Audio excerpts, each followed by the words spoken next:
Yo, what's going on, guys? Did anybody this week find themselves with a new AI girlfriend? I mean, I certainly did, and I'm pretty sure most of the people watching this did as well. Today, we're going to look at CarynAI. And if you guys don't already know me, my name's Sam. I'm the CEO of SoSquared. We're a two-sided marketplace that connects businesses with content creators and helps them scale content. Make sure you hit me up and follow me on all my other socials and tap, like, and subscribe to this YouTube channel to stay up to date with all of the latest content that we're pushing out.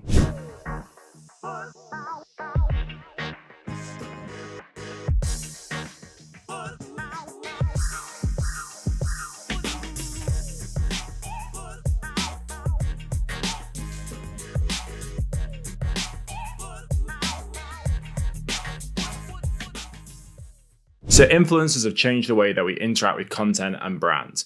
Everything from fashion to fitness, beauty to leisure, no matter what it is, the way that we engage with media has completely changed forever. No matter what it is, influencers have become our go-to source for recommendations and inspirations. In a world where technology knows no real boundaries, today a new era of connectivity has emerged. So today I wanted to dive into the captivating story of Caryn Marjorie, a 23-year-old Snapchat star who was blown up with her new invention of CarynAI. The influencer Caryn has literally overnight revolutionized the way that we interact with other human beings and celebrities influencers that we look up to. Caryn has used the power of OpenAI's ChatGPT to create something truly extraordinary in the form of CarynAI.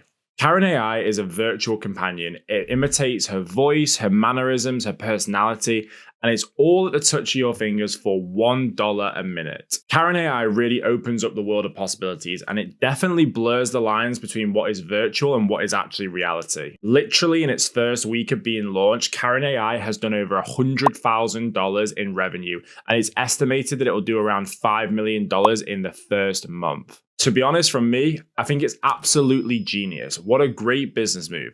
She's really capitalized on the fact that as a very famous Snapchat influencer, somebody on average that posts around about once every 10 minutes, she now has the ability to communicate with all of her fans literally at the touch of their finger without having to do anything else herself. I mean, brilliant. I think CarynAI really represents a new chapter in the realm of technology. It really redefines and pushes the boundaries of what is possible and really connects people to their fans, even though it's a little dystopian. Now, the pushback on this is going to be, this is really weird, deep fakes, etc. We really are crossing the line from what is real connection and what is artificial. So what does this mean for the future, and have we set a precedent for what we are doing with AI and also with human connectivity? As we look ahead, the future for influencers certainly is exciting, but it doesn't have its challenges. So let's explore what lies ahead and how we as consumers choose to interact with our favorite influencers and even that celebrities. As technology rapidly evolves, it's really exciting of what could become a reality in virtual reality, augmented reality, and genuine connectivity with your fan base.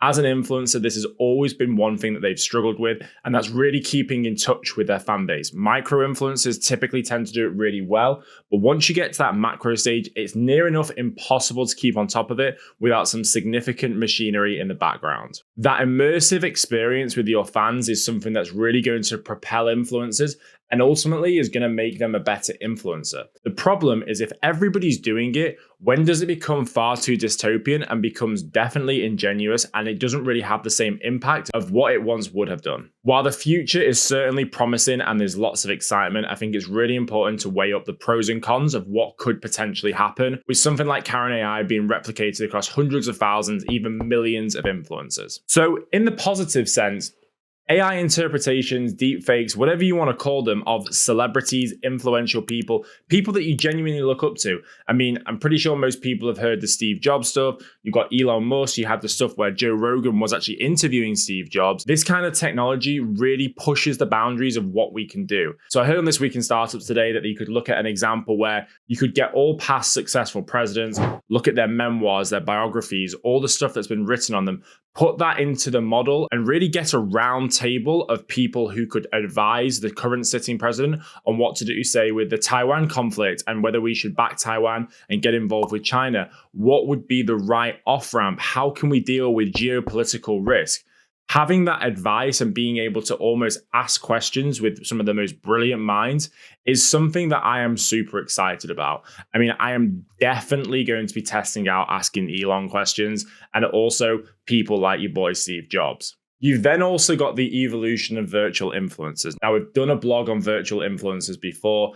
The general consensus when we did this back in 2022, I think it was, about a year ago in 2022, was that it was far too dystopian. People bought from people. People wanted to see real people. These virtual influencers on Instagram, TikTok, etc., just weren't cutting the mustard. But I guess now that AI has evolved so much, the ability to actually have a real life person replicate them virtually so that when they aren't available to, say, do influencer collaborations, it's almost like cloning themselves.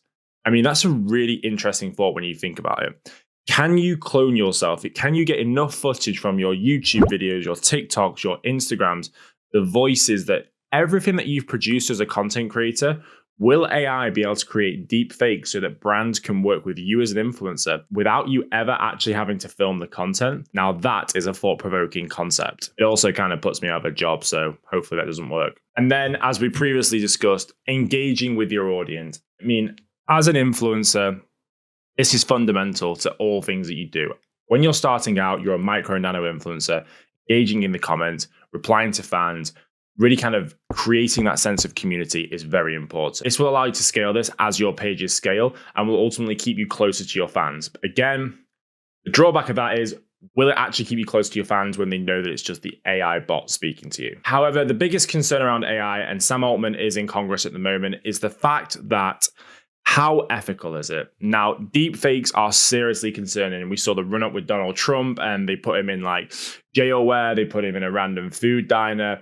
Being able to replicate photos of famous people, other people, really just basically trying to stitch people up, imitating their voices, it's a very scary place to be because you can ultimately get framed for something that you're not doing. There's also the risk that the AI becomes so detached from you as a person, or if you as a person change, that it could get really confusing to your fan base as an influencer. So there's a lot of ethical questions about what is going on with AI, especially in relation to deep fakes and things like CarynAI. I think this is something that's going to be in the press quite a lot over the next kind of month, 2 months, etc. But from an AI perspective, there are some incredible use cases that I think influencers should really start to take advantage of, such as using GPT to write content scripts. Unbelievable, will literally save you so much time. So what do you guys think? Do you guys think CarynAI is good? I mean, as a $1 a minute girlfriend, I think it's fucking perfect, but that's just me. Catch you next time, guys.